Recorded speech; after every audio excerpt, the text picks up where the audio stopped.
Beginilah keseruan ketika Gubernur Sumsel Alex Nurdin melakukan kunjungan ke toko buku yang berada di kawasan kilometer 7 Palembang.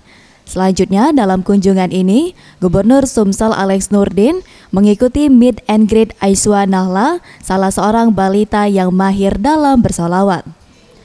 Dari pertemuannya dengan Aiswa Nahla, Gubernur Sumsel Alex Nurdin mengatakan, pada hakikatnya manusia terlahir putih bersih seperti kertas, dan akan menjadi apa kertas tersebut tergantung dengan lingkungannya.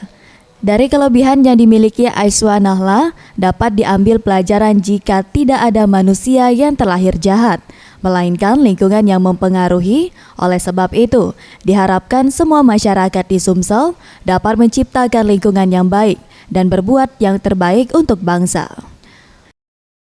Tidak ada manusia yang jahat, tetapi lingkunganlah yang menyebabkan salah satu atau barangkali ada manusia yang berbuat yang tidak baik. Oleh karena itu mari kita, khusus di lingkungan Sumatera Selatan dalam skala lebih besar, kita berbuat yang terbaik bagi bangsa dan negara.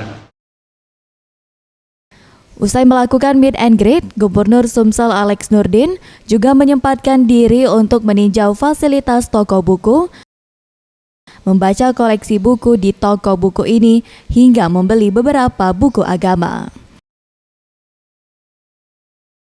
Tim Liputan Sriwijaya TV.